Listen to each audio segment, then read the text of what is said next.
આજના લેક્ચરમાં આપણે પ્રીવિયસ યર એઆઈપીએમટી નીટ અને એમ્સમાં પૂછાયેલા જે ક્વેશ્ચનો જે છે તેના રિલેટેડ ડિસ્કશન કરશું. સ્ટાર્ટિંગ કરી આયનીકરણ એન્થાલ્પીથી. તો પહેલો ક્વેશ્ચન જે છે તો તે નીચેનામાંથી કયા વાયુરૂપ પરમાણુની આયનીકરણ એન્થાલ્પી કેવી જોવા મળે છે, સૌથી વધુ જોવા મળે છે? કે નીચેનામાંથી કયા વાયુરૂપ પરમાણુની આયનીકરણ એન્થાલ્પી સૌથી વધુ જોવા મળે છે?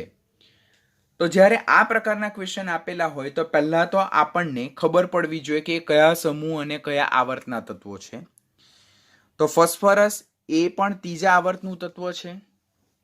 ફોસ્ફરસ એ કયા આવર્તનું તત્વ છે? ત્રીજા આવર્તનું તત્વ છે. આવર્ત નંબર 3 અને સમૂહ નંબર 15. સિલિકોન એ પણ ત્રીજા આવર્તનું તત્વ અને એ સમૂહ નંબર 14નું. મેગ્નેશિયમ એ પણ ત્રીજા આવર્તનું અને સમૂહ નંબર 2નું તત્વ. અને એલ્યુમિનિયમ એ પણ ત્રીજા આવર્તનું તત્વ અને સમૂહ નંબર 13નું તત્વ છે.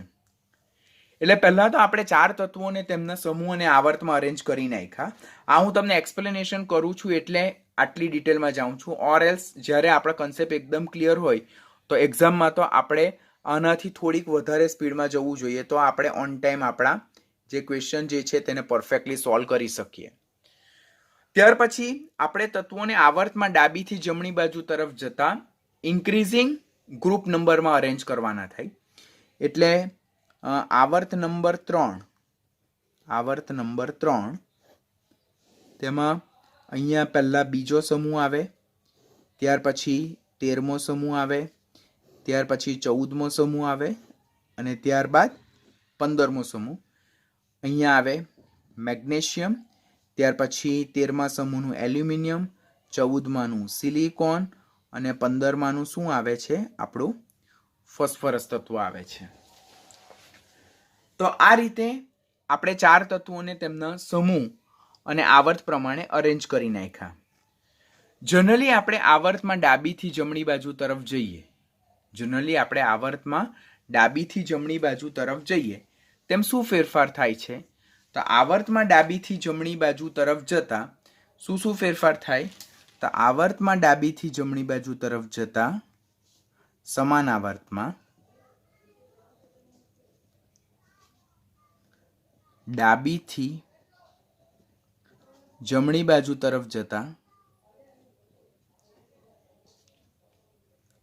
પરમાણ્વીય ત્રિજ્યા ઘટે, ઝેડ ઇફેક્ટ વધે અને પરિણામે આયનીકરણ એન્થાલ્પી વધે. કારણ કે એનું રીઝન શું છે? આયનીકરણ એન્થાલ્પી એ ઝેડ ઇફેક્ટના અસરકારક કેન્દ્રીય વીજભારના સમપ્રમાણમાં અને પરમાણ્વીય ત્રિજ્યાના કેવા પ્રમાણમાં છે? વ્યસ્ત પ્રમાણમાં છે. આ આપણને પહેલા જ ખ્યાલ હોવું જોઈએ. હવે એટલે આ જો તત્વોને આપણે અરેન્જ કરીએ તો what should be the correct order? તો મેગ્નેશિયમ કરતાં એલ્યુમિનિયમની આયનીકરણ એન્થાલ્પી વધારે, એલ્યુમિનિયમ કરતાં સિલિકોનની આયનીકરણ એન્થાલ્પી વધારે અને સિલિકોન કરતાં ફોસ્ફરસની આયનીકરણ એન્થાલ્પી વધારે. હું પ્રથમ આયનીકરણ એન્થાલ્પીની વાત કરું છું. અહીંયા પ્રથમ આયનીકરણ એન્થાલ્પીની વાત કરું છું. પરંતુ સમૂહ 2 જે છે, આ સમૂહ 2 છે, આ 13 છે, આ 14 છે, આ 15 છે, તેમાં સમૂહ 2ના જે તત્વો છે તેની બાહ્યતમ કક્ષાની ઇલેક્ટ્રોનીય સંરચના NH2 છે, જ્યારે સમૂહ 13ના તત્વોની બાહ્યતમ કક્ષાની ઇલેક્ટ્રોનીય સંરચના NH2NP1 છે. NH2માંથી ઇલેક્ટ્રોનને દૂર કરવો મુશ્કેલ બીકોઝ એ સ્થાયી ઇલેક્ટ્રોનીય સંરચના. એની સાપેક્ષમાં NH2NP1માંથી ઇલેક્ટ્રોન દૂર કરવો સરળ બીકોઝ પી કક્ષકમાંથી એક ઇલેક્ટ્રોન જો દૂર થઈ જાય તો આપણને NH2 સ્થાયી ઇલેક્ટ્રોનીય સંરચના મળે. માટે મેગ્નેશિયમ કરતાં એલ્યુમિનિયમની પ્રથમ આયનીકરણ એન્થાલ્પી કેવી જોવા મળે છે? ઓછી જોવા મળે છે. મેગ્નેશિયમ કરતાં એલ્યુમિનિયમની પ્રથમ આયનીકરણ એન્થાલ્પી ઓછી જોવા મળે. તો હવે આ પ્રમાણે જોવું તો કયા તત્વની તમને આયનીકરણ એન્થાલ્પી સૌથી વધારે જોવા મળે? તો ડેફિનેટલી એ તત્વ કયું હશે? ફોસ્ફરસ. ફોસ્ફરસ જે તત્વ છે તો આપેલ 4 તત્વોમાં સૌથી વધારે આયનીકરણ એન્થાલ્પી ફોસ્ફરસની જોવા મળે. શા માટે? તો તો તેની બાહ્યતમ કક્ષાની ઇલેક્ટ્રોનીય સંરચના NH2 NP3 જે કેવી ઇલેક્ટ્રોનીય સંરચના, સ્થાયી ઇલેક્ટ્રોનીય સંરચના માટે એમાંથી ઇલેક્ટ્રોન દૂર કરવા માટે આપણે વધારે ઉર્જા આપવી પડે. માટે ફોસ્ફરસની આયનીકરણ એન્થાલ્પી આપેલ 4 તત્વોમાંથી સૌથી વધારે જોવા મળે. તો અહીંયા કરેક્ટ આન્સર શું આવશે? અહીંયા કરેક્ટ આન્સર આપણો એ આવશે. કરેક્ટ આન્સર વિલ બી એ. નીચેનામાંથી કોની આયનીકરણ ઉર્જા સૌથી વધારે હશે? હવે આપણી પાસે ઓપ્શન એ ઉમદા વાયુ છે, પ્લેટિનમ ધાતુઓ છે, સંક્રાંતિ ધાતુ તત્વો છે અને આંતર સંક્રાંતિ ધાતુ તત્વો છે. તો ડેફિનેટલી આમાં આપણો આન્સર શું આવે? આન્સર એ. શા માટે આન્સર એ આવે? કારણ કે ઉમદા વાયુ તત્વો જે છે તેમની બાહ્યતમ કક્ષાની ઇલેક્ટ્રોનીય સંરચના NH2 NP6 જે કેવી છે? અતિસ્થાયી ઇલેક્ટ્રોનીય સંરચના છે. અને અતિસ્થાયી ઇલેક્ટ્રોનીય સંરચના જે છે માટે તેમાંથી ઇલેક્ટ્રોન દૂર કરવા માટે વિપુલ પ્રમાણમાં ઉર્જા આપવી પડે. દૂર કરવા માટે વિપુલ પ્રમાણમાં ઉર્જા આપવી પડે.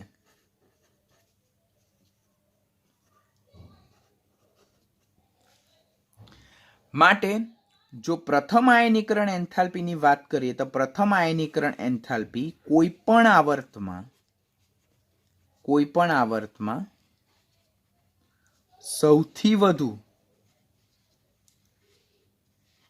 18મા સમૂહની છે. 18મા સમૂહ એટલે ઉમદા વાયુ તત્વો, નિષ્ક્રિય વાયુ તત્વોની છે. તો નીચેનામાંથી કોની આયનીકરણ ઉર્જા સૌથી વધારે? તો ડેફિનેટલી એ સમૂહ 18ના તત્વો. ઉમદા વાયુ તત્વો એટલે એ સમૂહ 18ના તત્વો છે.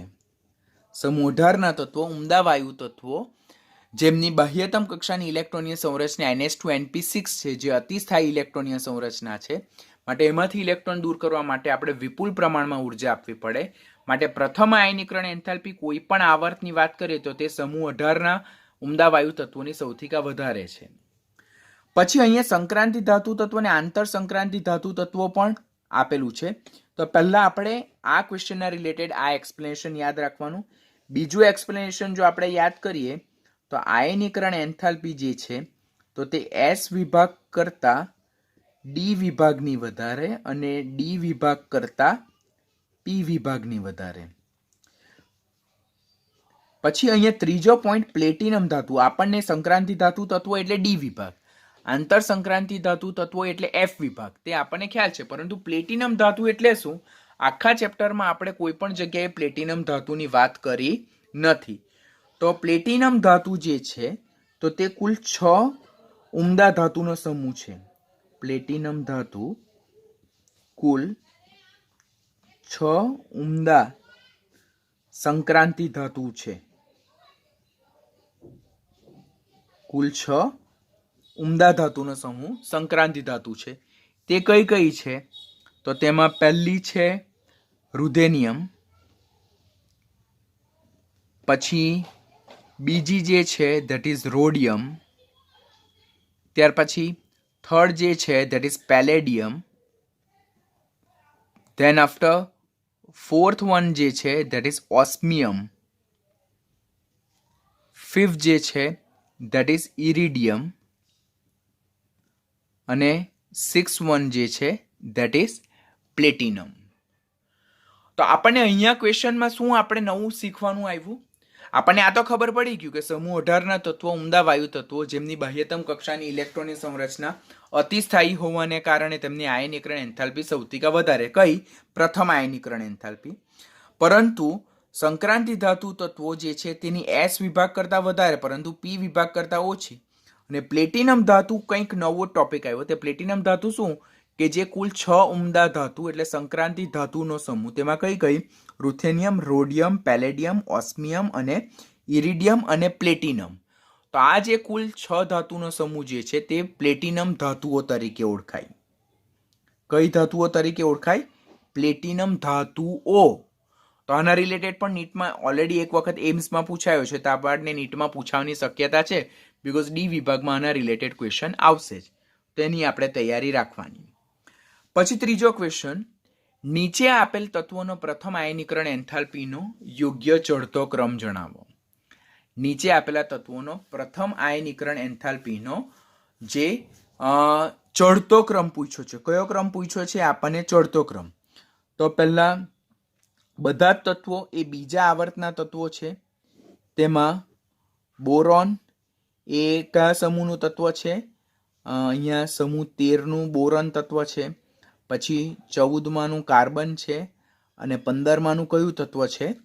નાઇટ્રોજન તત્વ છે. આવર્તમાં સમાન આવર્તમાં ડાબીથી જમણી બાજુ તરફ જતા, હવે એવરી ટાઈમ હું નથી લખતો, તો સમાન આવર્તમાં ડાબીથી જમણી બાજુ તરફ જતા પરમાણ્વીય ત્રિજ્યા ઘટે, સ્ક્રીનિંગ અસર અચળ બને, બરાબર, ઓર નહિવત બને, અસરકારક કેન્દ્રીય વીજભાર વધે, પરિણામે જે ઇલેક્ટ્રોન દૂર કરવા માટે વધારે ને વધારે ઉર્જા આપવી પડે. માટે પ્રથમ આયનીકરણ એન્થાલ્પીનો ટ્રેન્ડ આપણને આ રીતેનો જોવા મળે. બરાબર.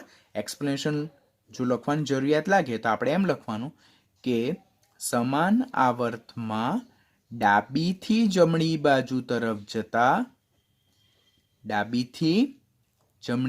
તરફ જતા પરમાણ્વીય ત્રિજ્યા ઘટે, અસરકારક કેન્દ્રીય વીજભાર વધે, આયનીકરણ એન્થાલ્પી વધે, કારણ કે આયનીકરણ એન્થાલ્પી એ અસરકારક કેન્દ્રીય વીજભારના સમપ્રમાણમાં અને પરમાણ્વીય ત્રિજ્યાના વ્યસ્ત પ્રમાણમાં છે.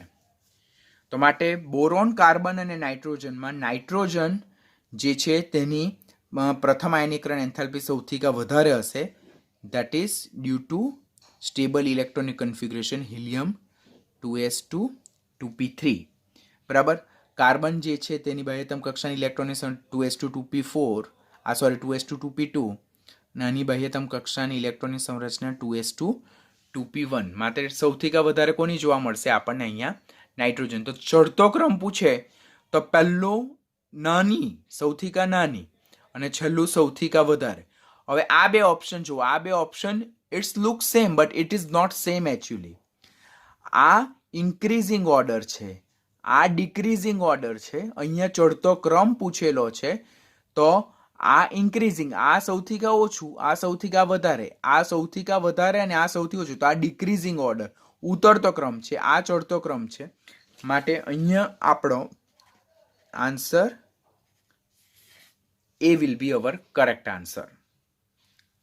નીચેનામાંથી કયું ટ્રાન્ઝિશન ઓર ફેરફાર માટે સૌથી વધુ ઉર્જાની જરૂર પડે છે? તો અહીંયા m માઇનસ આપેલું છે, m છે, m પ્લસ છે, m પ્લસ 2 છે, m પ્લસ 3 છે. તો આપણે જોઈએ આયનીય ત્રિજ્યા. તો આયનીય ત્રિજ્યાનો ક્રમ કંઈક આ પ્રકારનો છે. m માઇનસની સૌથી વધારે, પછી m, પછી m પ્લસ, પછી m પ્લસ 2 અને પછી m પ્લસ 3. કેમ આવું? આયનીય ત્રિજ્યાનો કોઈ પણ સમાન પરમાણુના ઋણ આયનનું કદ એ તેના જનક પરમાણુ કરતાં વધારે હોય અને કોઈ પણ ધન આયનનું કદ એના જનક પરમાણુ કરતાં ઓછું હોય, અને ધન આયનમાં પણ જેમ ધન વીજભારનું મૂલ્ય વધતું જાય તેમ તેમ ક્રમશઃ ત્રિજ્યા ઘટતી જાય. બિકોઝ આ બધાનું એકમાત્ર રીઝન જે છે ધેટ ઇઝ અસરકારક કેન્દ્રીય વીજભાર, જેને ઇફેક્ટિવ ન્યુક્લિયર ચાર્જ કહેવાય. આ બધા તત્વો માટે અસરકારક કેન્દ્રીય વીજભાર આ ક્રમમાં વધે છે.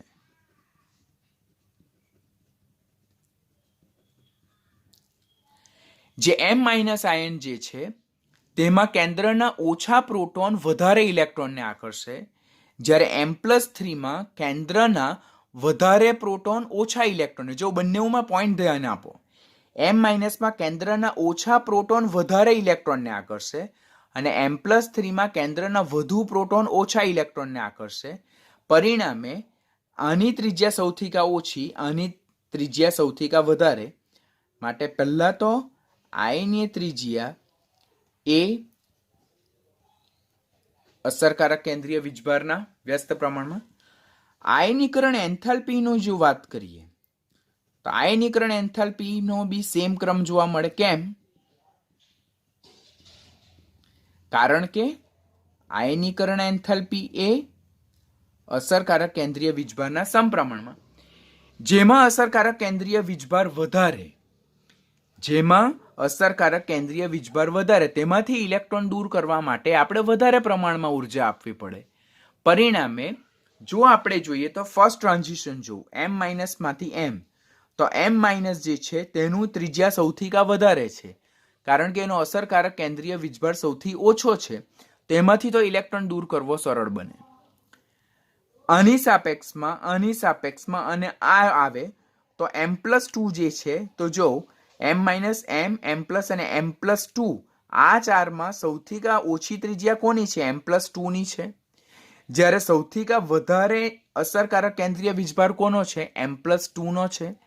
માટે m+2 જેનું કદ નાનું છે, જેનો અસરકારક કેન્દ્રીય વીજભાર વધારે છે, તો એમાંથી ઇલેક્ટ્રોન દૂર કરીને m+3 બનાવવા માટે મારે સૌથી વધારે ઉર્જા આપવી પડશે. માટે અહીંયા આપણો કરેક્ટ આન્સર શું આવશે? Here our correct answer will be D. Correct answer will be D. કેમ ખ્યાલ આવે છે ને તમને કે કોઈ પણ પરમાણુ હોય તેના ઋણ આયનનું કદ સૌથી વધારે અને તેના ધન આયનનું કદ એ જનક પરમાણુ કરતા ઓછું, ને ધન આયનમાં પણ જેમ જેમ ધન વીજભારનું મૂલ્ય વધતું જાય તેમ તેમ આયનીય ત્રિજ્યા ઘટતી જાય. એના માટેનું વેલિડ રીઝન છે અસરકારક કેન્દ્રીય વીજભાર, કારણ કે આયનીય ત્રિજ્યા એ અસરકારક કેન્દ્રીય વીજભારના વ્યસ્ત પ્રમાણમાં છે, પરંતુ આયનીકરણ એન્થાલ્પી અસરકારક કેન્દ્રીય વીજભારના સમપ્રમાણમાં. એટલે m - m, m+ અને m+2 માં જેમાં સૌથી વધારે અસરકારક કેન્દ્રીય વીજભાર જોવા મળે તેમાંથી ઇલેક્ટ્રોનને દૂર કરીને m+3 આયન બનાવવા માટે આપણે સૌથી વધારે ઉર્જા આપવી પડશે. માટે અહીંયા આપણો કરેક્ટ આન્સર શું આવશે? ડી આવશે. નીચેનામાંથી કયા તત્વની સેકન્ડ એન્ડ થર્ડ આયનીકરણ એન્થાલ્પી વચ્ચે ઘણો મોટો જમ્પ એટલે કે ઉછાળો જોવા મળે છે? તો પહેલું જે આપણને આપેલું છે તો 1s2, 2s2, 2p6 અને 3s1, એટલે આ સમૂહ 1 ની વાત કરી છે. બાહ્યતમ કક્ષામાં જો ns1 તો સમૂહ 1, 1s2, 2s2, 2p6, 3s2, 3p1, તો ns2, np1 એ સમૂહ નંબર 13 ના તત્વની બાહ્યતમ કક્ષાની ઇલેક્ટ્રોનની સંરચના છે. આ 1s2, 2s2, 2p6, 3s2, 3p2, 3s2, 3p2 એટલે આ 14મા સમૂહની વાત છે. આ 1s2, 2s2, 2p6 અને 3s2, તો ધેટ મીન્સ આ બીજા સમૂહની વાત છે. બરાબર. સમૂહ 1 નું ત્રીજા આવર્તમાં આવેલું તત્વ આ સોડિયમ છે, પછી આ એલ્યુમિનિયમ છે, આ આપણું સિલિકોન છે, અને આ 2 મગ એટલે આ મેગ્નેશિયમ છે. પહેલા તો મેં શું કર્યું કે મેં બાહ્યતમ કક્ષાની ઇલેક્ટ્રોનીય સંરચનાને આધારે જે તે સમૂહ નક્કી કરી લીધો. આ બધા ત્રીજા આવર્તના તત્વો છે, બીકોઝ તેમની બાહ્યતમ કક્ષાનો જે મુખ્ય ક્વોન્ટમ આંક છે તે 3 છે. માટે 4 તત્વો ત્રીજા આવર્તના, પરંતુ તેમના સમૂહ નંબર જુદા જુદા છે. તેના બેઝ પરથી મેં એલિમેન્ટ નક્કી કરી લીધા. એક લેક્ચરમાં મેં તમને નીટ લેવલ પર એક ટોપિક એક્સ્ટ્રા કરાવેલો હતો, which was not included in our text book, કે જે તત્વોની બાહ્યતમ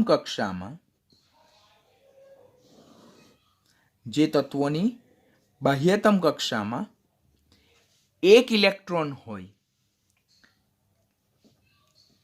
તે તત્વોનો સમૂહ નંબર 1 હોય, તેમની બાહ્યતમ કક્ષાની ઇલેક્ટ્રોનીય સંરચના કોની?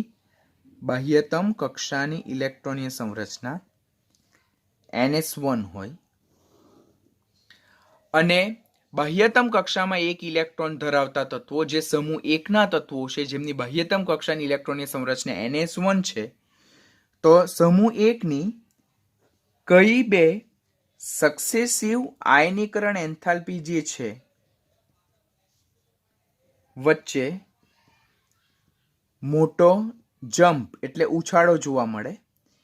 તો ઓલરેડી આપણે એના રિલેટેડ વાત કરેલી હતી કે સમૂહ 1 માં પ્રથમ આયનીકરણ એન્થાલ્પી અને દ્વિતીય આયનીકરણ એન્થાલ્પી વચ્ચે બહુ મોટો ઉછાળ જોવા મળે છે. જો સપોઝ આનું 200 વેલ્યુ હોય તો આની 4000 અરાઉન્ડ વેલ્યુ હોય, ધેટ ઇઝ ઓલમોસ્ટ, એટલે આપણે આટલું રેન્ડમ ફિગર બોલીએ છીએ. તો જે તત્વની બાહ્યતમ કક્ષામાં એક ઇલેક્ટ્રોન હોય, એટલે કે સમૂહ નંબર 1 ના તત્વો, એટલે બાહ્યતમ કક્ષાની ઇલેક્ટ્રોનની સંરચના ns1, તો તેમની પ્રથમ અને દ્વિતીય આયનીકરણ એન્થાલ્પી વચ્ચે ખૂબ મોટો જમ્પ જોવા મળે. તેનું એક્સપ્લેનેશન મેં ઓલરેડી તમને લેક્ચરમાં બતાવેલું છે. કેવી રીતે? તો જો બાહ્યતમ કક્ષામાં એક ઇલેક્ટ્રોન છે, તો આ એક ઇલેક્ટ્રોન દૂર થઈ જાય, ત્યારબાદ 2s2 2p6 મળી જાય. 2s2 2p6 તે નજીકના નિષ્ક્રિય વાયુ જેવી અતિસ્થાયી ઇલેક્ટ્રોનીય સંરચના, નિયોન જેવી ઇલેક્ટ્રોનીય સંરચના, તો તેમાંથી નિષ્ક્રિય વાયુ જેવી અતિસ્થાયી ઇલેક્ટ્રોનીય સંરચનામાંથી ઇલેક્ટ્રોન દૂર કરવા માટે આપણે વિપુલ પ્રમાણમાં ઉર્જા આપવી પડે. બરાબર? તો એવી જ રીતે જે તત્વોની બાહ્યતમ કક્ષામાં બે ઇલેક્ટ્રોન, સમૂહ નંબર 2 બાહ્યતમ કક્ષાની ઇલેક્ટ્રોનીય સંરચના NS2, તો તેની દ્વિતીય આયનીકરણ અને તૃતીય આયનીકરણ એન્થાલ્પી વચ્ચે બહુ મોટો જમ્પ જોવા મળે. તો એવું ઉદાહરણ આપણે જોઈએ તો આયરું આ 3s2. તો જ્યારે બે ઇલેક્ટ્રોન દૂર થઈ જાય તો જો નિયોન જેવી અતિસ્થાયી ઇલેક્ટ્રોનીય સંરચના પ્રાપ્ત થાય. તો બે ઇલેક્ટ્રોન દૂર થઈ ગયા બાદ આપણે નિયોન જેવી અતિસ્થાયી ઇલેક્ટ્રોનીય સંરચનામાંથી ઇલેક્ટ્રોન દૂર કરવો હોય તો ધેટ મીન્સ ત્રીજો ઇલેક્ટ્રોન દૂર કરવા માટે આપણે વિપુલ પ્રમાણમાં ઉર્જા આપવી પડે. માટે બીજા સમૂહના તત્વો માટે બીજી અને ત્રીજી આયનીકરણ એન્થાલ્પી વચ્ચે મોટો જમ્પ જોવા મળે.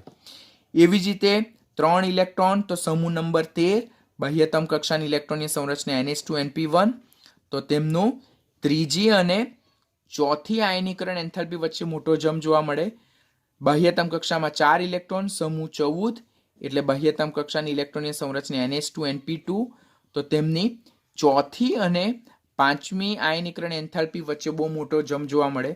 બાહ્યતમ કક્ષામાં 5 એટલે સમૂહ 15 બાહ્યતમ કક્ષાની ઇલેક્ટ્રોનીય સંરચના NH2 તો તેમની પાંચમી અને છઠ્ઠી આયનીકરણ એન્થાલ્પી વચ્ચે બહુ મોટો જમ્પ જોવા મળે. તો અહીંયા આપણને ક્વેશ્ચન શું કીધો કે નીચેનામાંથી કયા તત્વની સેકન્ડ અને થર્ડ આયનીકરણ એન્થાલ્પી વચ્ચે મોટો જમ્પ જોવા મળે? તો સેકન્ડ અને થર્ડ આયનીકરણ એન્થાલ્પી વચ્ચે જમ્પ ધરાવતું તત્વ તે કયું? સમૂહ નંબર 2 જેની બાહ્યતમ કક્ષાની ઇલેક્ટ્રોનીય સંરચના NH2. કેમ એવું? તો જો બે ઇલેક્ટ્રોન દૂર થઈ જાય 3s2 માંથી બે ઇલેક્ટ્રોન દૂર થઈ જાય તો હવે 1s2 2s2 2p6 આવી જાય. તો એ તો નિયોન જેવી અતિસ્થાયી ઇલેક્ટ્રોનીય સંરચના, તો એમાંથી ઇલેક્ટ્રોન દૂર કરવા માટે આપણે વિપુલ પ્રમાણમાં ઉર્જા આપવી પડે. માટે સેકન્ડ અને થર્ડ આયનીકરણ એન્થાલ્પી વચ્ચે બહુ મોટો ફેરફાર જોવા મળે. તેવા સમૂહ કયો? સમૂહ નંબર 2. તો આપેલ 4 તત્વોમાંથી કરેક્ટ આન્સર શું આવે? મેગ્નેશિયમ.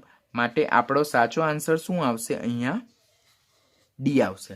ઓલરેડી આપણે આના રિલેટેડ એક લેક્ચરમાં બહુ ડિટેલમાં ડિસ્કશન કરેલું છે.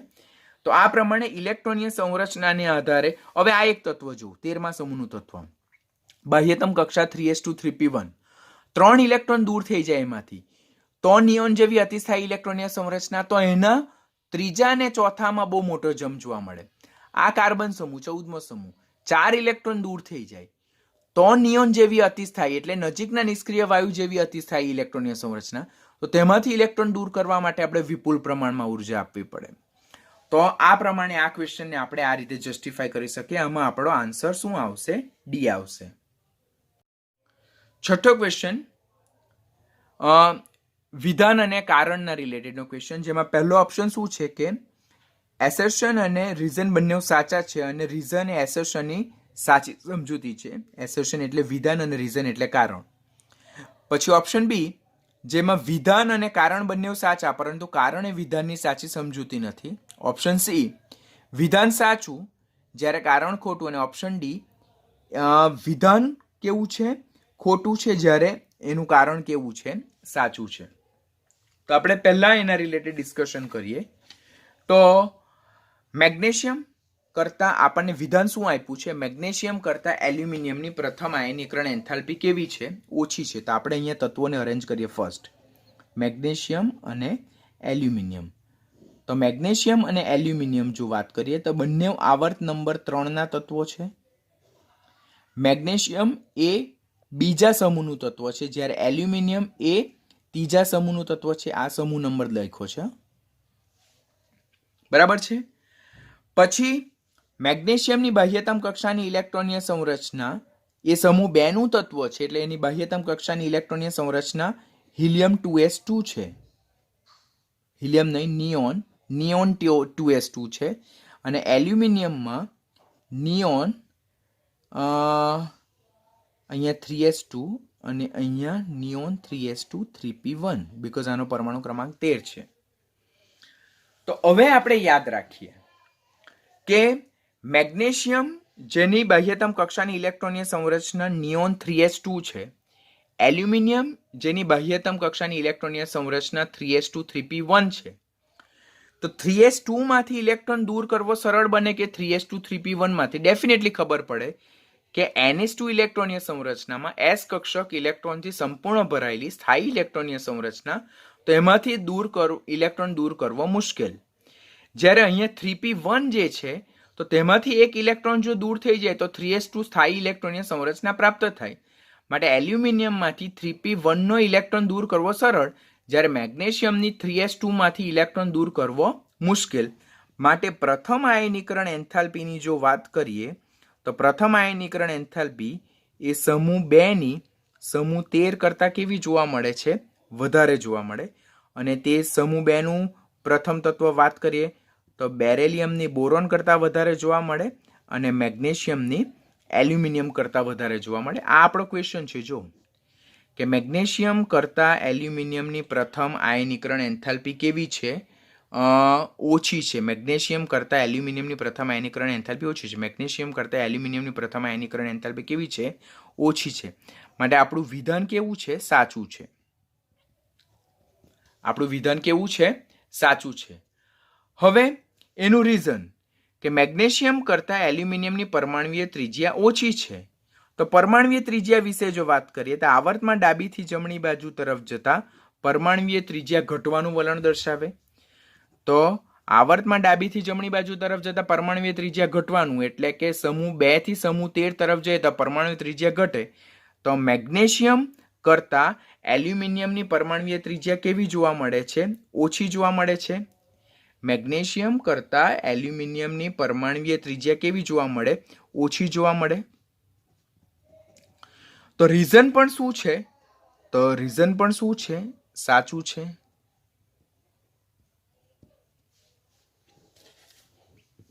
હવે વિચારો કે મેગ્નેશિયમ કરતા એલ્યુમિનિયમની પરમાણુય ત્રિજ્યા ઓછી, મેગ્નેશિયમ કરતા એલ્યુમિનિયમની પરમાણુય ત્રિજ્યા ઓછી, બરાબર, અને મેગ્નેશિયમ કરતા એલ્યુમિનિયમની પ્રથમ આયનીકરણ એન્થાલ્પી પણ ઓછી.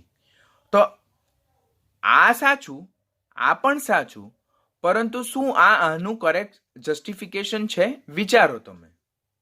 આપણે શું વિચારીએ કે મેગ્નેશિયમ કરતા એલ્યુમિનિયમની આયનીકરણ એન્થાલ્પી ઓછું હોવા માટેનું રીઝન પરમાણુય ત્રિજ્યા નહીં, પરંતુ એમની બાહ્યતમ કક્ષાની ઇલેક્ટ્રોનીય સંરચના.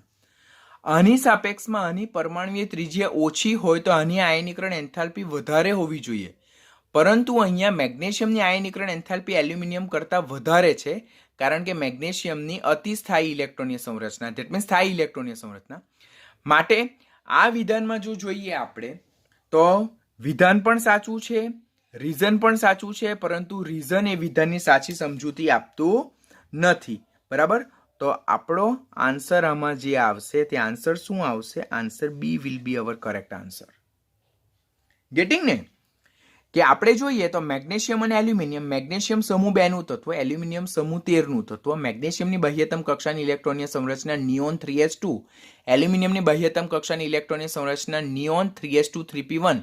3s2 સ્થાયી ઇલેક્ટ્રોનીય સંરચના, એમાંથી ઇલેક્ટ્રોન દૂર કરવા માટે વધારે ઉર્જા આપવી પડે, જ્યારે આમાંથી 3p1 સરળતાથી દૂર થાય, જેથી 3s2 સ્થાયી ઇલેક્ટ્રોનીય સંરચના પ્રાપ્ત થાય.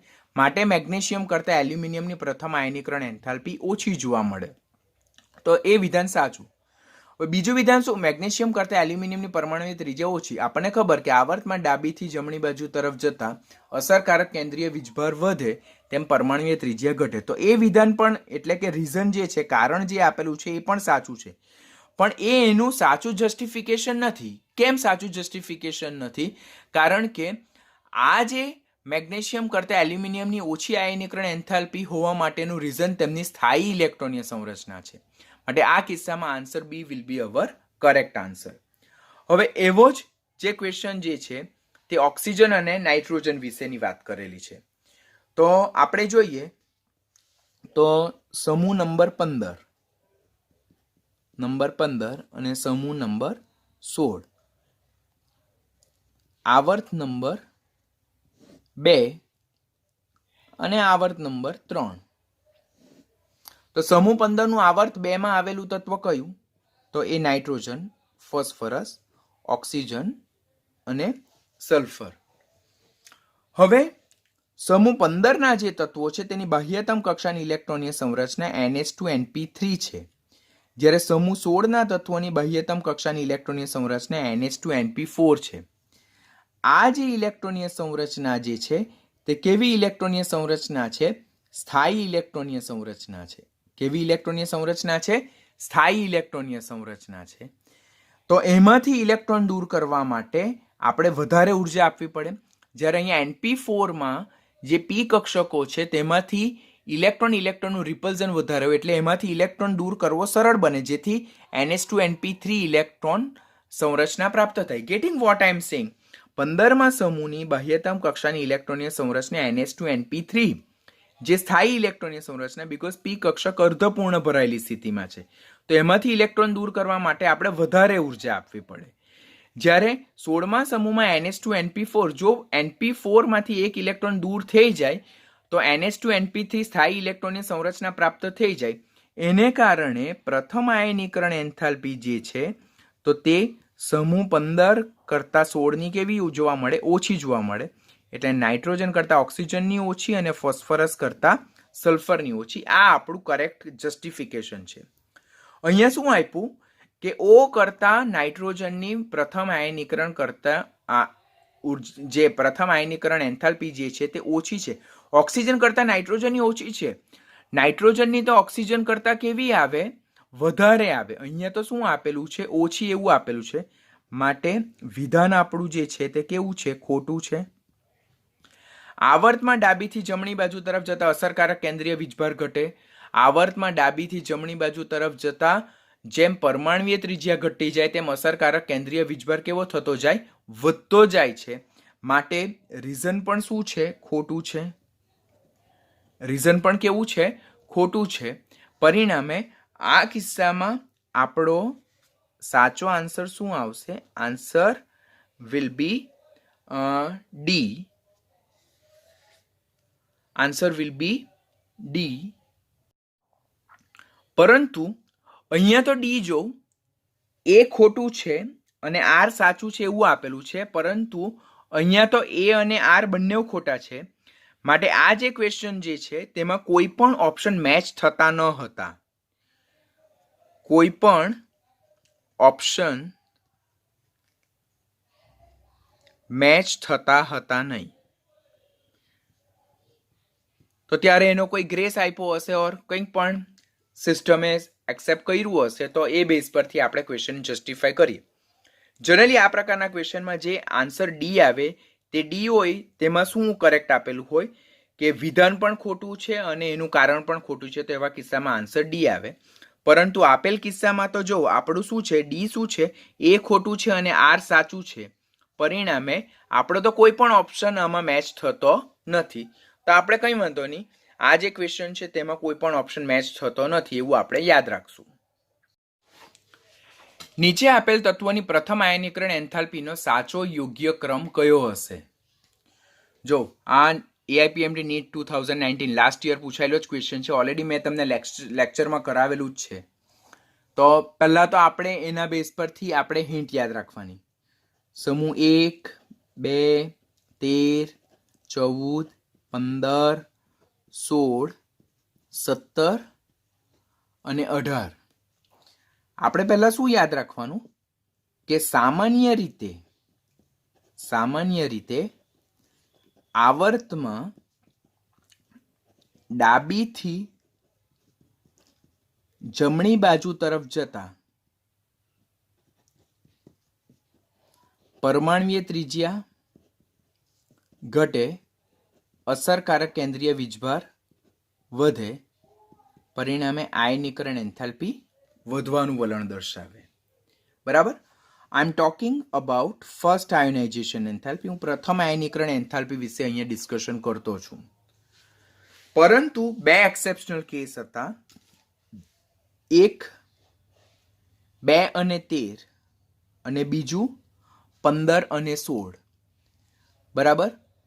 તો બાકીનામાં આપણે સેમ ટ્રેન્ડ કે જેમ આપણે આવર્તમાં ડાબીથી જમણી બાજુ તરફ જઈએ તેમ સામાન્ય રીતે આયનીકરણ એન્થાલ્પી વધવાનું વલણ દર્શાવે, પરંતુ સમૂહ 2 કરતાં 13ની ઓછી અને 15 કરતાં 16ની પ્રથમ આયનીકરણ એન્થાલ્પી ઓછી. તેનું રીઝન આની NH2 સ્થાયી ઇલેક્ટ્રોનીય સંરચના અને આનું રીઝન આની NH2NP3 અસ્થાયી ઇલેક્ટ્રોનીય સંરચના, જેને કારણે એક્સેપ્શનલી સમૂહ 2ની પ્રથમ આયનીકરણ એન્થાલ્પી 13 કરતાં વધારે જોવા મળતી હતી, જ્યારે સમૂહ 15ની પ્રથમ આયનીકરણ એન્થાલ્પી 16 કરતાં વધારે જોવા મળતી હતી. અને આનો જો હું સાચો ક્રમ અહીંયા અરેન્જ કરું તો સૌથી વધારે સમૂહ 18, ત્યાર પછી 17, ત્યાર પછી આવે છે આપણો 15, ત્યાર પછી આવે આપણો 16, ત્યાર પછી આપણું આવે 14, ત્યાર પછી આવે 2, ત્યાર પછી આવે 13 અને ત્યાર પછી આવે 1. Very most important. કેમ મોસ્ટ ઇમ્પોર્ટન્ટ છે તે હું તમને પછીથી સમજાવું છું. બરાબર. તો સૌથી વધારે પ્રથમ આયનીકરણ એન્થાલ્પી કોની? પ્રથમ આયનીકરણ એન્થાલ્પી સૌથી વધારે એ સમૂહ 18ની, જ્યારે સૌથી ઓછી પ્રથમ આયનીકરણ એન્થાલ્પી સમૂહ 1ની. હવે આમાં તત્વોને તમારે અરેન્જ કરવાના. સમૂહ 1નું તત્વ લિથિયમ, 13માનું બોરોન, 2નું બેરેલિયમ, 14માનું કાર્બન, અહીંયા ઓક્સિજન, અહીંયા નાઇટ્રોજન, અહીંયા ફ્લોરિન ને અહીંયા નિયોન, અને તેને આ ઓર્ડરમાં અરેન્જ કરી નાખો. This is correct order. This is four આવર્ત નંબર 2. બીજા આવર્તની વાત કરીએ. હવે આ ત્રીજા આવર્તની વાત કરીએ. આ બીજો આવર્ત છે. પછી લિથિયમ, પછી sodium is less than aluminium, is less than magnesium, is less than silicon, is less than sulphur, is less than phosphorus, is less than chlorine, is less than argon. તો this is most important thing that we need to remember at any cost, because આ base પરથી આપણે યાદ રાખવાનું. સામાન્ય trend શું છે કે ડાબીથી જમણી બાજુ તરફ જતા જેમ પરમાણુની ત્રિજ્યા ઘટે તેમ અસરકારક કેન્દ્રીય વીજભાર વધે તેમ આયનીકરણ એન્થાલ્પી વધે, બીકોઝ આયનીકરણ એન્થાલ્પી એ પરમાણુય ત્રિજ્યાના વ્યસ્ત પ્રમાણમાં અને અસરકારક કેન્દ્રીય વીજભારના સમપ્રમાણમાં છે. તો જો બધામાં સામાન્ય ટ્રેન્ડ, પણ આ બે કિસ્સામાં અનિયમિત વર્તણૂક હતી જે તેમની સ્થાયી ઇલેક્ટ્રોનીય સંરચનાને લીધી હતી, જે ઓલરેડી આપણે લેક્ચરમાં ડિસ્કશન કરેલું હતું. માટે કરેક્ટ ટ્રેન્ડ આપણો આ રીતે જોવા મળે છે. બરાબર, આ રીતેનો. તો એવો ઓપ્શન જોઉં તો જો તેવો ઓપ્શન આપણે જોઈએ lithium, boron, beryllium, carbon, oxygen, nitrogen, fluorine અને નિયોન. તો એવો ઓપ્શન પહેલો જ છે. માટે આપણો કરેક્ટ આન્સર આમાં શું થાય?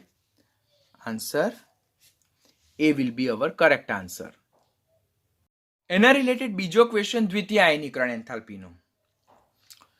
તો પ્રથમ આયનીકરણ એન્થાલ્પીનો ટ્રેન્ડ તમારે પહેલા યાદ રાખવાનો. પ્રથમ આયનીકરણ એન્થાલ્પી અત્યારે જ આપણે ડિસ્કશન કર્યું ને કે પ્રથમ આયનીકરણ એન્થાલ્પી પહેલા અરેન્જ કરો. જો 1, 2, 13, 14, 15, 16, 17, 18.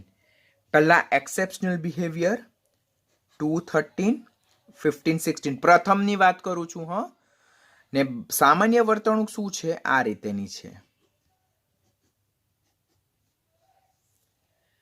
જ્યારે દ્વિતીય આયનીકરણ એન્થાલ્પીની વાત કરીએ તો દ્વિતીય આયનીકરણ એન્થાલ્પીમાં 1ની 2 કરતાં વધારે, 2ની 13 કરતાં ઓછી, 13ની 14 કરતાં વધારે, 14 કરતાં 15ની વધારે, 15 કરતાં 16ની વધારે, ત્યાર પછી 16, 17 અને 18. તો આ પ્રમાણે જો જોઈએ આપણે તો 1 દ્વિતીય આયનીકરણ એન્થાલ્પીનો ટ્રેન્ડ શું છે? 1 is greater than 2, is less than 13, is greater than 14, is less than 15, is less than 16, 17 અને 18. જનરલી આવર્તમાં ડાબીથી જમણી બાજુ તરફ જતા આયનીકરણ એન્થાલ્પીનો ટ્રેન્ડ શું થાય છે? વધતો જાય. આવર્તમાં ડાબીથી જમણી બાજુ તરફ જતા આયનીકરણ એન્થાલ્પીનો ટ્રેન્ડ શું થાય છે? વધતો જાય છે. તો અહીંયા એક્સેપ્શનલ તમારે આ બે યાદ રાખવાના, અને તે માટે પણ તેમની ઇલેક્ટ્રોનીય સંરચના છે. બાકીના બધામાં જો વધે જ છે ડાબીથી જમણી બાજુ તરફ જતા. અહીંયા પણ એવું જ છે, ડાબીથી જમણી બાજુ તરફ જતા સામાન્ય રીતે વધે જ. ખાલી આ બે જ સ્કાય બ્લુ જ તમારે યાદ રાખવાના. તેવી રીતે દ્વિતીય આયનીકરણ એન્થાલ્પીમાં તમારે યાદ રાખવાના. હવે આપણે આવર્ત નંબર, હવે જો આપણે જોઈએ દ્વિતીય આયનીકરણ એન્થાલ્પીનો યોગ્ય ટ્રેન્ડ જો જોઈએ આપણે, તો સૌથી વધારે દ્વિતીય આયનીકરણ એન્થાલ્પી સમૂહ 1 ની જોવા મળે, ત્યાર પછી 18, ત્યાર પછી 17, ત્યાર પછી 16, ત્યાર પછી 15, ત્યાર પછી 13, ત્યાર પછી 14 અને ત્યાર પછી 2. તો દ્વિતીય આયનીકરણ એન્થાલ્પી લોએસ્ટ જે છે તે કોની? સમૂહ 2 ની, અને હાઈએસ્ટ જે છે તે કોની? સમૂહ 1 ની. હવે આવર્ત 2 અને આવર્ત નંબર 3 ના તત્વોને આપણે અરેન્જ કરી નાખીએ અહીંયા. તો beryllium magnesium is less than carbon silicon is less than boron aluminium is less than nitrogen phosphorus is less than oxygen sulphur is less than fluorine chlorine is less than neon and argon is less than lithium and sodium. તો આ trend આપણે યાદ રાખવાનું. હવે જો કે નીચેનામાંથી કોની દ્વિતીય આયનીકરણ એન્થાલ્પી સૌથી વધુ છે? દ્વિતીય આયનીકરણ એન્થાલ્પી સૌથી વધુ છે. તો જો હવે આમાં દ્વિતીય આયનીકરણ એન્થાલ્પી આપણને કોણ છે? નાઇટ્રોજન આપેલું છે, ત્યાર પછી કાર્બન આપેલું છે આપણને, નાઇટ્રોજન છે, કાર્બન છે, ઓક્સિજન છે અને ફ્લોરિન. તો સૌથી વધારે દ્વિતીય આયનીકરણ એન્થાલ્પી આપણે કોણ છે? ડી. તો ધેટ મીન્સ આમાં આપણો આન્સર કરેક્ટ શું આવશે? That is fluorine. તો આ રીતે આખા કન્સેપ્ટને સમજશો તો જ તમે આપણે કન્સેપ્ટને ખૂબ પરફેક્ટલી સમજી શકીએ. બિકોઝ એક્ઝામમાં કયો કન્સેપ્ટ આપણને પૂછાવાનો છે તે આપણને ખ્યાલ નથી. ક્વેશ્ચન કઈ રીતે જસ્ટિફાઈ થવાનો છે, પૂછાશે, કયા તત્વો માટે પૂછાશે તે આપણને ખ્યાલ નથી.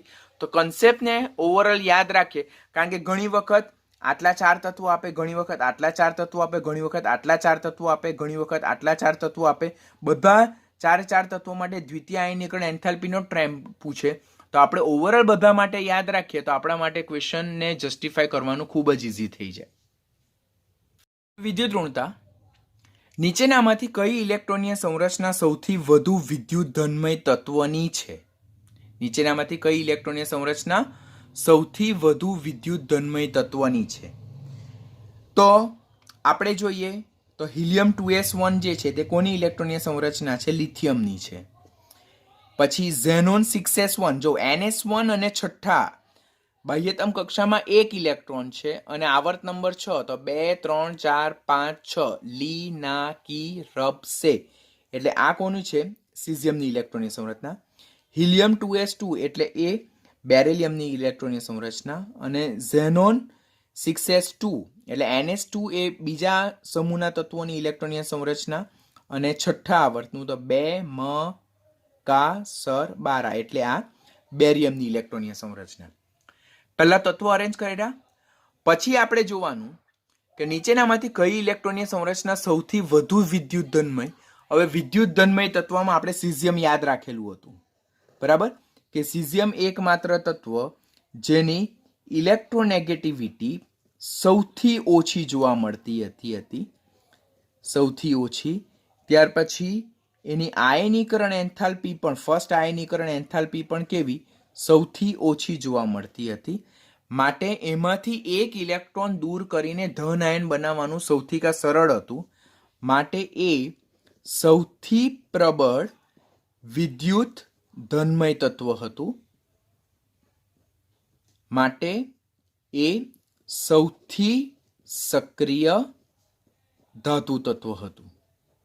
ધાતુ તત્વ હતું, છે, આપણે કંઈ બી કન્સિડર કરી શકીએ. તો માટે પહેલા તો આપણે ઇલેક્ટ્રોનીય સંરચના આધારે આપણે તત્વને અરેન્જ કર્યા. પછી આપણને ખબર છે કે સમૂહ 1ના તત્વો આવર્તમાં સૌથી ડાબી બાજુએ આવેલા છે, જેમની વિદ્યુત ઋણતા પણ સૌથી ઓછી અને આયનીકરણ એન્થાલ્પી પણ સૌથી ઓછી. વિદ્યુત ઋણતા સૌથી ઓછી છે, માટે તેમની ઋણ આયન બનાવવાની વૃત્તિ સૌથી ઓછી છે. અને આયનીકરણ એન્થાલ્પી સૌથી ઓછી, માટે તેમની ધન આયન બનાવવાની, ઇલેક્ટ્રોન દૂર કરીને ધન આયન બનાવવાની વૃત્તિ સૌથી પ્રબળ છે.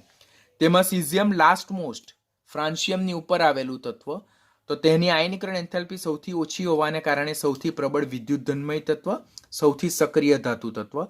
માટે આમાં આપણો આન્સર શું આવશે? Correct answer our be will be correct answer. Second, નીચેનામાંથી કયું તત્વ સૌથી વધુ વિદ્યુત ધનમય તત્વ છે? બરાબર, વિદ્યુત ધનમય તત્વ એટલે ધાતુ તત્વની વાત કરે લોકો. તો ફોસ્ફરસ ને સલ્ફર જે છે તે બંને કેવા તત્વો છે? એ બંને અધાતુ તત્વો છે. જ્યારે એલ્યુમિનિયમ અને મેગ્નેશિયમ જે કેવા છે? ધાતુ તત્વો. હવે એલ્યુમિનિયમ અને મેગ્નેશિયમમાં પણ પાછું મેગ્નેશિયમ અને એલ્યુમિનિયમની વાત કરીએ તો મેગ્નેશિયમ એ સમૂહ 2 નું તત્વ છે અને એલ્યુમિનિયમ એ સમૂહ 13 નું તત્વ છે. આવર્તમાં ડાબીથી જમણી બાજુ તરફ જઈએ, બંને ત્રીજા આવર્તના તત્વો છે. મેગ્નેશિયમ અને એલ્યુમિનિયમ એ ત્રીજા આવર્તના તત્વો છે. તેમાં મેગ્નેશિયમ સમૂહ 2 નું તત્વ, એલ્યુમિનિયમ સમૂહ 13 નું તત્વ.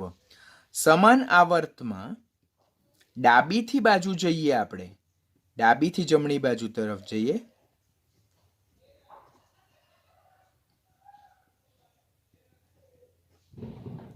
તેમ ઇલેક્ટ્રોનેગેટિવિટી વધે,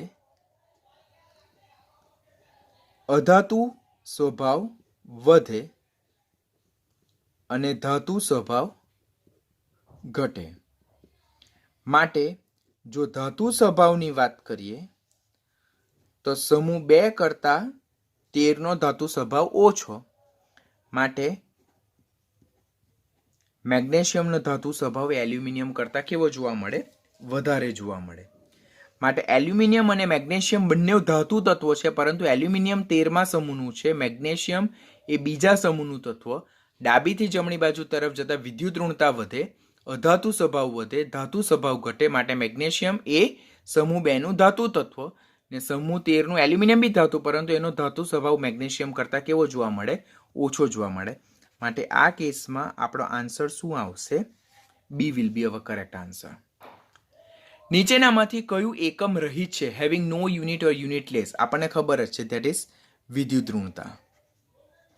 બાકીના બધાને એકમ છે, કિલો જૂલ પ્રતિ મોલ, કિલો કેલરી પ્રતિ મોલ, ઇલેક્ટ્રોન વોલ્ટ પ્રતિ એટમ. તો વિદ્યુત ઋણતા જે છે વિચ ઇઝ યુનિટલેસ, જે એકમ રહિત છે, જેને કોઈ પણ જાતનો એકમ નથી, ઓલરેડી થિયોરિટિકલ ક્વેશ્ચન છે. પછી નીચેનામાંથી કયા સમૂહ ઋણ આયન રચવાની સૌથી વધુ વૃત્તિ ધરાવે? હવે ઋણ આયન રચવાની વૃત્તિ કોણ ધરાવે? ક્વેશ્ચન ધ્યાનથી વાંચો. ઋણ આયન રચવાની સૌથી વધુ વૃત્તિ ધરાવે તો ધાતુ તત્વો ધન આયન બનાવવાની પ્રબળ વૃત્તિ ધરાવે, જ્યારે અધાતુ તત્વો ઋણ આયન બનાવવાની પ્રબળ વૃત્તિ ધરાવે, કારણ કે અધાતુ તત્વોની વિદ્યુત ઋણતા કેવી છે? વધારે છે. અધાતુ તત્વોની ઇલેક્ટ્રોનેગેટિવિટી વધારે છે. માટે અધાતુ તત્વોની વિદ્યુત ઋણતા વધારે હોવાને કારણે તેઓ ઇલેક્ટ્રોન આકર્ષીને ઋણ આયન બનાવવાની પ્રબળ વૃત્તિ ધરાવે. તો આપણી પાસે જે 4 સમૂહ જે છે A, B, C અને D, તો તેમાં મને ડાયરેક્ટ જ દેખાય છે, જો નાઇટ્રોજન, ઓક્સિજન અને ફ્લોરિન. બરાબર, તો તેમાં નાઇટ્રોજનની ઇલેક્ટ્રોનેગેટિવિટી જો હું જોઉં તો નાઇટ્રોજનની 3 છે ઇલેક્ટ્રોનેગેટિવિટી, પછી ઓક્સિજનની 3.5 છે, ફ્લોરિનની 4 છે. આમ આ બધા તત્વો એ કેવા છે? Highly electronegative elements. Highly electronegative elements એટલે એમની વિદ્યુત ઋણતા વધારે છે, સક્રિય અધાતુ તત્વો છે, માટે તેઓ કેવા છે? ઋણ આયન રચવાની સૌથી વધુ વૃત્તિ ધરાવે. તો એમની ઇલેક્ટ્રોનેગેટિવિટી વધારે હોવાને કારણે તેમની ઋણ આયન બનાવવાની વૃત્તિ વધારે. તો આ ક્વેશ્ચનમાં આપણો કરેક્ટ આન્સર શું આવશે? સી આવશે. ઇલેક્ટ્રોન પ્રાપ્તિ એન્થાલ્પી, જેને ઇલેક્ટ્રોન ગેઇન એન્થાલ્પી પણ કહેવાય, એને ઇલેક્ટ્રોન એફિનિટી પણ કહેવામાં આવે છે. હા, ધ્યાન રાખજો, ઇલેક્ટ્રોન એફિનિટી. હેલોજન તત્વો માટે ઇલેક્ટ્રોન એફિનિટી માટે નીચેનામાંથી કયો વિકલ્પ યોગ્ય છે? Most important question, most important question. ખૂબ ધ્યાનથી શીખજો. હું તમને બે ક્વેશ્ચન એકી સાથે કરાવું. પહેલું સમૂહ 16 અને બીજો સમૂહ 17. ખાસ યાદ રાખવાના જ, મોસ્ટ ઇમ્પોર્ટન્ટ, પૂછાય જ. 12મા ધોરણમાં, બોર્ડની એક્ઝામમાં, ગુજસેટની એક્ઝામમાં, કોમ્પિટિટિવની એક્ઝામમાં આ ક્વેશ્ચન પર they are focusing too much. તેમાં ઓક્સિજન, સલ્ફર, સિલેનિયમ અને ટેલુરિયમ, ફ્લોરિન, ક્લોરિન, બ્રોમિન અને આયોડિન. સમૂહમાં ઉપરથી નીચે તરફ જઈએ તેમ ઇલેક્ટ્રોન પ્રાપ્તિ એન્થાલ્પીનું ઋણ મૂલ્ય સામાન્ય રીતે ઘટે છે. આપણને ખબર છે ને, કારણ કે પરમાણુય ત્રિજ્યા વધે છે. બટ એક્સેપ્શનલ શું કેસ હતો? એક્સેપ્શનલ કિસ્સો શું હતો કે ઓક્સિજન કરતા સલ્ફરની ઇલેક્ટ્રોન પ્રાપ્તિ એન્થાલ્પીનું ઋણ મૂલ્ય વધારે જોવા મળતું હતું. તેવી જ રીતે ફ્લોરિન કરતા ક્લોરિનની ઇલેક્ટ્રોન પ્રાપ્તિ એન્થાલ્પીનું ઋણ મૂલ્ય વધારે જોવા મળતું હતું. બીકોઝ આ બંને તત્વો બીજા આવર્તમાં છે. બીજા આવર્તમાં 2p કક્ષકો આ જે છે તે ઓક્સિજનની ઇલેક્ટ્રોનની સંરચના 2s2 2p4 અને ફ્લોરિનની ઇલેક્ટ્રોનની સંરચના 2s2 2p5. 2p કક્ષકો કદમાં નાની હોવાને કારણે તેમાં નવો ઇલેક્ટ્રોન દાખલ કરવો હોય તો ઓલરેડી હાજર ઇલેક્ટ્રોન દ્વારા પ્રબળ અપાકર્ષણ અનુભવે. માટે ઓક્સિજન અને ફ્લોરિનમાં સલ્ફર અને ક્લોરિન કરતા ઇલેક્ટ્રોન સરળતાથી સમાઈ શકે નહીં. જ્યારે સલ્ફર તેની ઇલેક્ટ્રોનની સંરચના 3s2 3p4 અને ક્લોરિનની ઇલેક્ટ્રોનની સંરચના 3s2 3p5, જેને કારણે નવો ઉમેરાતો ઇલેક્ટ્રોન 3p માં દાખલ થાય. 3p 2p કરતા કદમાં મોટી છે, જેને કારણે તેમાં ઇલેક્ટ્રોનનું રિપલ્ઝન જેટલું આ બંનેના કિસ્સામાં ફીલ થાય તેની સાપેક્ષમાં અહીંયા ઓછું ફીલ થાય. માટે સલ્ફરમાં ઓક્સિજન કરતા ઇલેક્ટ્રોન સરળતાથી દાખલ થાય, ક્લોરિનમાં ફ્લોરિન કરતા ઇલેક્ટ્રોન સરળતાથી દાખલ થાય. માટે સલ્ફર અને ક્લોરિનની ઇલેક્ટ્રોન પ્રાપ્તિ એન્થાલ્પી ઓક્સિજન અને ફ્લોરિનની સાપેક્ષમાં વધારે ઋણ જોવા મળે. That is irregular behaviour. બાકી ઇલેક્ટ્રોન પ્રાપ્તિ એન્થાલ્પીનું ઋણ મૂલ્યનો ટ્રેન્ડ આ છે. માટે જો આપણે સમૂહ 16 ની વાત કરીએ તો સમૂહ 16માં સૌથી વધારે ઋણ કોની છે? હાઈએસ્ટ એ સલ્ફર. અને સમૂહ 17માં જે છે તો તે કોણ છે? હાઈએસ્ટ ક્લોરિન છે. હવે આપણે જોવાનું તો આ પહેલા કન્સેપ્ટ છે કે નીચેનામાંથી હેલોજન તત્વો માટે ઇલેક્ટ્રોન બંધુતા માટેનો યોગ્ય વિકલ્પ. બ્રોમિન કરતા ફ્લોરિનની ઓછી. બ્રોમિન કરતા ફ્લોરિન ખોટું. ફ્લોરિન કરતા ક્લોરિનની ઓછી, તો ફ્લોરિન કરતા ક્લોરિનની ઓછી એ પણ ખોટું. બ્રોમિન કરતા ક્લોરિનની વધારે. બ્રોમિન કરતા ક્લોરિનની વધારે. બ્રોમિન કરતા chlorine, yes that is true. તો અહીંયા આન્સર સી આપણો આવી ગયો. અને ફ્લોરિન કરતા આયોડિનની ઓછી, તો ફ્લોરિન કરતા આયોડિનની વધારે, પણ ફ્લોરિન કરતા આયોડિનની તો કેવી છે? ઓછી છે. માટે અહીંયા આપણો કરેક્ટ આન્સર શું આવશે? સી. તો આ ઓલરેડી ઇલેક્ટ્રોન પ્રાપ્તિ એન્થાલ્પીમાં ખૂબ important, it's a very most important question. હો, ખાસ જો, કારણ કે બધી જ કોમ્પિટિટિવની એક્ઝામમાં એના પર જ દે હાવ મેનલી ફોકસ. બીજો ક્વેશ્ચન જો જોઈએ તો નીચેનામાંથી કયા તત્વની ઇલેક્ટ્રોન બંધુતા સૌથી વધારે? અત્યારે જ જોયો. શું? ક્લોરિન. Answer B. શું ટ્રેન્ડ હતો? F is less than Cl is greater than bromine is less than iodine. આ ટ્રેન્ડ હતો. પછી જો એમ્સ 2007, 8, 9 ત્રણ વર્ષમાં સેમ ક્વેશ્ચન. માટે ઇલેક્ટ્રોન બંધુતાનો યોગ્ય ક્રમ કયો? તો આન્સર એ. ઓકે. ઓક્સિજન પરમાણુમાંથી ઓક્સાઇડ આયન બનવાની પ્રથમ પ્રક્રિયા એક્ઝોથર્મિક અને પછી એન્ડોથર્મિક છે, જે નીચે મુજબ દર્શાવેલ છે.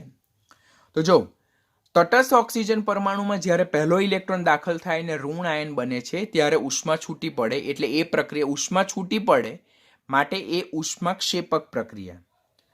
હવે O- માં બીજો ઇલેક્ટ્રોન દાખલ થઈને O-2 બનાવે ત્યારે ઉર્જા આપવી પડે. એનું રીઝન શું છે કે O- માં જ્યારે નવો ઇલેક્ટ્રોન દાખલ થાય તો એને સ્ટ્રોંગલી રિપલ્ઝન ફીલ થાય.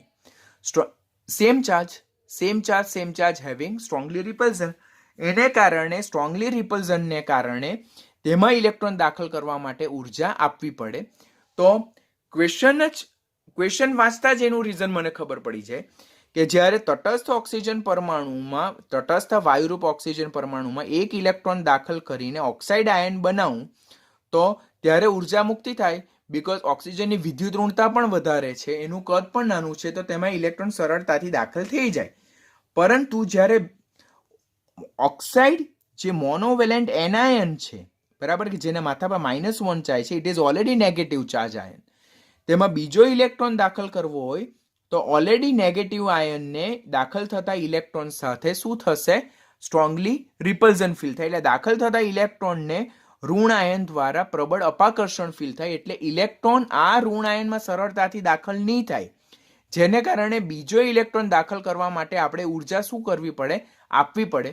તો હવે 4 રીઝનમાં જોવું, તેમાં આપણે રિપલ્ઝન વાળું ફેક્ટર શોધી કાઢવાનું. તો જો electron repulsion outweighed the stability gain by the achieving the normal gas configuration માટે આમાં કરેક્ટ આન્સર શું આવશે? સી આવશે.